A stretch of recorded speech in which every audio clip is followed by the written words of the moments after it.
seja bem-vindo ao programa Por Dentro da História, onde estamos divulgando fragmentos da história e da cultura de Mossoró. Estamos aqui no estúdio com a nossa convidada, Dulcineia Aguiar Cavalcante e Silva, mais conhecida como Dona Dulce, né? Falando sobre a sua vida. Esse é o terceiro programa que fazemos com Dona Dulce. O primeiro a gente falou da infância, da sua vida, da sua trajetória de vida. No segundo começamos a falar sobre os livros, mas a literatura de Dona Dulce é uma coisa muito presente, são muitos livros. E hoje nós vamos continuar com essa falando sobre essa sua literatura. Dona Dulce, seja bem-vinda mais uma vez ao nosso programa. Muito obrigada.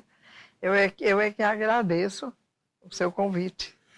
Olha, nós falamos a semana passada, estava falando aqui de seus livros, né?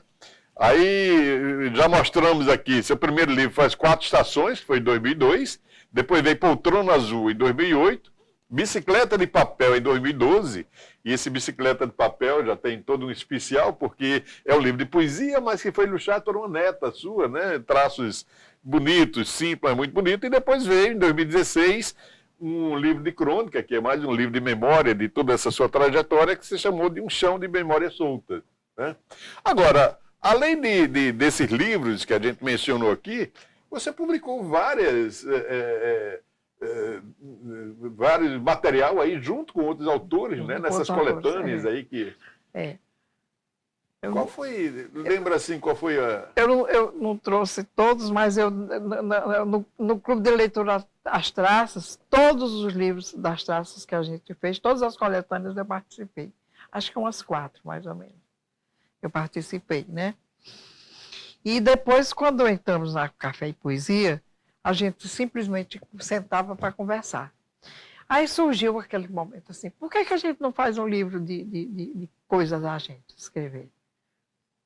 Aí vamos, é mesmo, vamos, tá, quem é que quer participar? E foi dessa maneira que nasceu as coletâneas do Café e Poesia. Mas vamos falar um pouquinho aqui, o que é esse Café e Poesia? Café e Poesia foi criado por Fátima Feitosa e Ângela, né? E teve também um pedacinho aí com Raí Lopes. Então é um clube literário. Aí eles começaram começaram a convidar as pessoas, né? Eu fui a primeiro e nunca mais parei de ir. Sempre a gente reúne. Se tiver uma pessoa, faz. Se tiver 2, faz. Se tiver 3, se tiver 40, se tiver 20. Do jeito que tiver, a gente fala, vai, se junta, se reúne. Lá no Rusto Café, às vezes em outros cafés, mas mais no Rusto, para falar de poesias. Já estamos fazendo mais ou menos como a gente faz nas taças. Escolhe um autor e falamos sobre aquele autor. Já falamos de Costa e São Evaristo, já falamos de Cora Coralina, já falamos de Mário Quintana, de diversos autores. Chico Buarque, de Holanda. A gente fala, se sentar no sábado, às 9h30 da manhã, a feira truando no meio da rua, o povo todo no calor, mal do mundo, e um grupo de pessoas falando de poesia, é uma coisa, eu acho, sui generis. Esse povo não tem o que fazer, não, mas sabe como aquilo é importante. Se todo mundo tivesse um lugar daquele para poder para ir desopilar, né? Falar de poesia é muito bom. Eu tenho eu falo, você está falando aí de feira e tudo, eu me lembro aqui que tem uma dessas academias aqui de Mossoró, que é Poema. Eu já participei do Já participou da Poema também, né? Poetas e Prosadores de Mossoró. E a Poema, que foi iniciada por Caio César Muniz, por Cid Augusto. Já saí com eles em intervenções assim pelos bares. Eles tinham umas coisas... Mas faz tempo isso, né? Porque hoje eu não tenho mais saúde para isso. Hoje eu não tenho mais coragem mais de ir. Mas era interessante que eles faziam, por exemplo, algumas vezes eles faziam discussões assim, vamos para Cobal ali, em plena feira, foi preso, né? Botavam uma lona para delimitar o espaço ali, começavam a recitar poesia, e as pessoas passando com suas feiras ali, não sabiam nem o que era aquilo que estava acontecendo, né? Outros vendendo sua literaturazinha de cordel, e terminava um grande barato esse negócio, né? Misturando a arte com a feira, com o dia a dia, com o movimento. Era bem interessante esse movimento que eles É. estão vindo. Hein? Tudo que faz com arte, eu apoio. Eu apoio e dou o meu aplauso, porque é muito bom, é muito importante, porque, olha, um povo sem cultura, sem arte, sem cultura, qual é a memória que tem para guardar? O que é que vai passar para você? Pois é, eu me lembro, agora estou lembrando que eles chamavam desse movimento de cameragem cultural, né? Era um termozinho assim que ele usava, que era para mostrar aquele movimento artístico que estava acontecendo. Pois é. Agora eu estou em outro movimento, que esse é com Tony Silva. Que Tony ela achou por bem fazer esse movimento de o sem eira nem beira de arte. Sem eira nem sem beira? O número eira nem beira de arte. Sim, sem eira nem beira. De arte, né? Aí a gente chega numa praça, não tem ninguém. A gente bota lá a mesa, bota os livros e começa a fazer como se tivesse um palco, como se tivesse a plateia, todo mundo lá, e a gente recita, canta, tem quem dance, tem quem faça parte de uma performance de teatro. Só Tony para fazer um negócio desse. Pois né? é, e eu estou com ela nessa.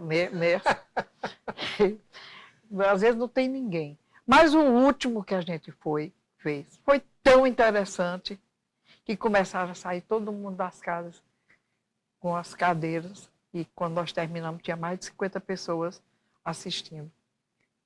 O nosso Sem Eira Nem Beira.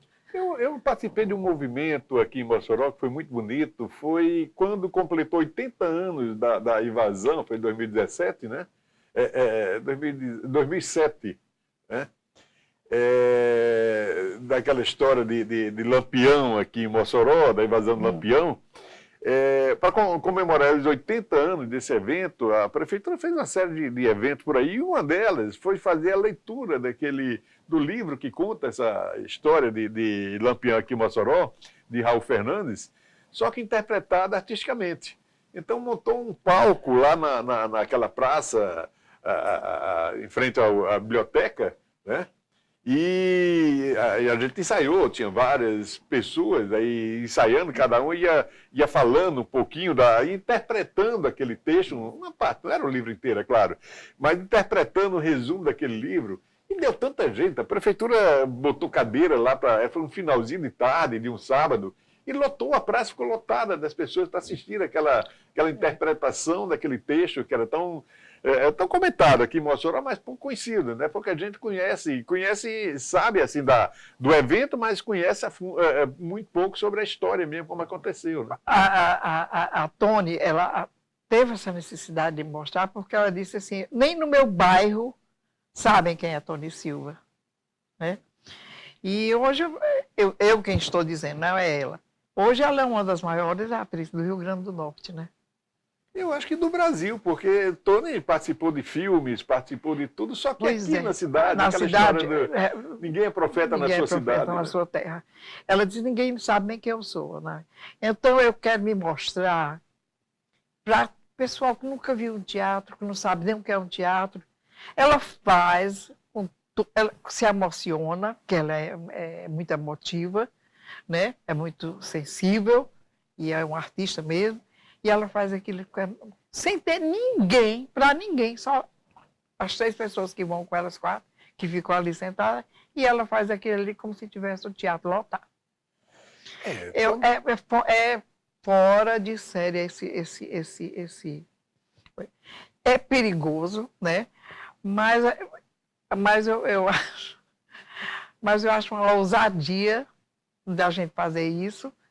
E eu estou nessa com ela. Já fizemos 7. Tony, Em você 7 não, praças. Tony, você não vai fugir dessa cadeira aqui não, viu? Que eu vou tentar lhe trazer para aqui, porque você tem muita história para contar. Tem muita Né? história. Tem toda essa parte cultural, desde da luta por aquele teatro que nós temos hoje, foi uma luta muito grande aquilo ali, Tony desde o início que está presente. Agora participei de um evento também com o Tony, que foi maravilhoso, foi a criação da boneca Maria Espaia Brasa, que ali foi todo um projeto bem elaborado, ela com Ivonete, né, professora da universidade e tudo, elaboraram aquele projeto de voltar às bonecas gigantes do Carnaval de Mossoró. E no início, como tinha um mínimo de apoio lá da prefeitura, tudo funcionava de uma maneira maravilhosa, não envolvia dinheiro, era um livre, né, todo mundo para brincar ali no meio da rua, era um carnaval livre, mas depois tomou uma proporção tão grande que ficou impossível de manter. Né? Mas foi um outro grande evento. Vai tomando outro rumo por causa dos conceitos, né? Os conceitos vai assim, tomando... todo mundo tem medo de começar, mas depois que dá certo, aí começam a aderir, aí chega um ponto que fica difícil, né? Principalmente hoje com a falta de segurança que a gente tem na cidade e tudo. Quando tem um evento grande, que aí tem que envolver uma estrutura de segurança e por tudo, isso que o nosso Senheiro na Ibeira começa às 6 horas, né? A gente faz 6 horas, que é para exatamente... 6 horas da noite ou de manhã? Da tarde. Da tarde, né? 18 horas. 18 horas. Que é com a bênção, né? Da Ângelos, geralmente.